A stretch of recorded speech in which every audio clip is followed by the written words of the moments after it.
shut it off. Help me get this out of my hair. Just use the water out of the toilet.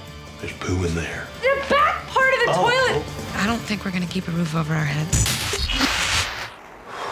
These are the exact circumstances people find themselves in right before they start having sex for money.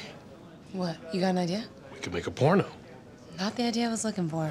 So tell me, how did you come up with the idea for this script? Is this like a... It came from Seth Rogen. It came from seeing Seth Rogen for the first time in 40-Year-Old Virgin. I just fell in love with him, and I wanted to work with him, and I wanted to write a movie for him. And I had this kind of idea about a movie set on the outskirts of the porn industry swimming around in the back of my head for years, since '96. We were talking about doing a movie like this since Chasing Amy internally. So I suddenly was like, wait a second. This dude would be perfect in that porno movie that I thought about. And I kind of shaped it a bit more, and it became Zack and Miri Make a Porno. So really, it's all due to Rogen. So did you toy around with a Jay and Silent Bob Make a Porno idea? Never took it there. Never wanted to do it with Jay and Silent Bob. That just seemed a little too on the nose, man, for Jay and Bob to be in a porno. Hey. I'm a delivery man, and I have some cream for you. This is the worst porno I've ever seen. What would your porno nickname be, or your porn star nickname? My porn star name would be Tabitha Jackson. Tabitha Jackson? It's not real good. It's not convincing. Nobody wants to fuck Tabitha Jackson. Isn't it like your first... Especially if she looks like me. Isn't it like the street you live on and your middle name or something? That's It kinda... is your pet's name, Okay. your first pet's name, and the street you grew up on. All right, so I guess mine is Coco Horseshoe. Coco Horseshoe? I would totally watch Coco Horseshoe. I would watch all of Coco Horseshoe's porns. Every one of them. Including like all anal volume 28. Oh my goodness. Coco Horseshoe captures my imagination. It's my first time. I'm not gonna touch you, nothing like that. I have a wife. We're happy. I mean, not happy, but it's cool. It's my job as the producer to see what you got. That makes you uncomfortable. I love the movies. Zack and Miri Make a Porno.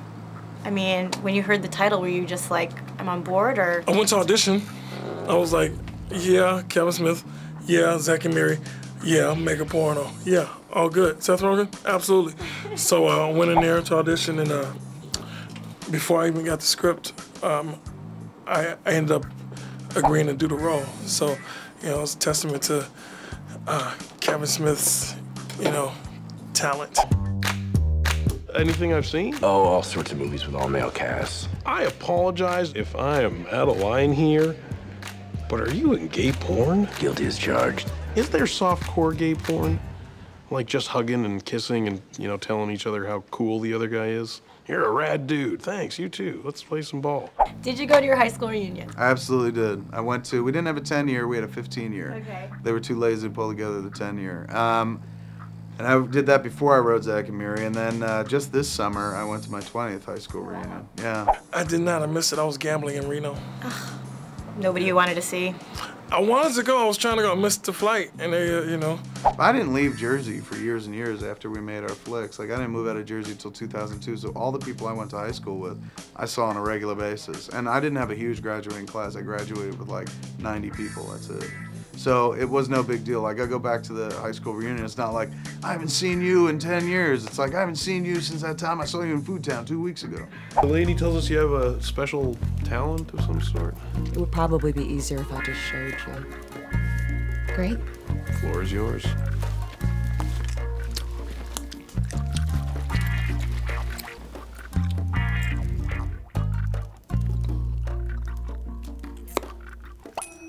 Her name Bubbles. And so do granny panties do it for you? Granny panties is something I mean, I never had a name for them until I got married, you know, because generally when you're dating chicks, you see only the good stuff. When you're married, you see everything, warts and all. Some people can look sexy in anything. I think you know what I'm talking about. And then some people, granny panties, you know, it's kind of like, hey, we gotta break up. And my old lady would, like, always wears a G-string or a thong, and then, like, once a month she cranks out these massive bloomers. And I was always kind of, like, teasing her about it, and I started calling them granny panties, and that would drive her nuts, make her very mad, and refuse to give me sex, which at that time of the month I could care less. I'm just going, it depends who's wearing them. That's all I'm saying. Any color preference? Baby blue. Baby blue lace. Baby blue lace. Lace panties, yes. I put it in the movie just to get a reaction out of her. Nice. Yeah, and she saw that and she was like, "You jerk." And I was like, "Who's the bigger jerk, me or the person who sleeps with the jerk?" And then she's like, "I have no answer for that." We're a college syndicate, just so if you have any like pent-up aggression, Yes. you can release it now. Oh, where do I start? The Jews, the blacks? No, I have no pent-up aggressions Okay. whatsoever. So, is there a such thing as a free titty or no? There's not. That's one thing I learned through this entire process. Ain't no such thing as free titties. You might think they're free, but you paying somehow, my friend. You better believe that. Yeah. What's like the cheapest titty you've got? $10. $10. Yeah. That's pretty good. That's kind of a deal. Crack whore. Was that for one or two? I was both. Now, what kind of prep work did you have to do for this, or have your actors do for making? I've been Porno? researching this movie since I was 12, man. Like sometimes 3-4 times a day. Yeah. Yeah, usually into a gym sock. Usually when my parents weren't home. A lot of research, a lot of hands-on research. I've enjoyed naked people for as long as I can remember. Yeah. So the research has always been there. Hi, I'm Kevin Smith, Silent Bob, and all those terrible Jay and Silent Bob type pictures, and you're watching E-Asylum. I'm watching it. Why don't you watch it?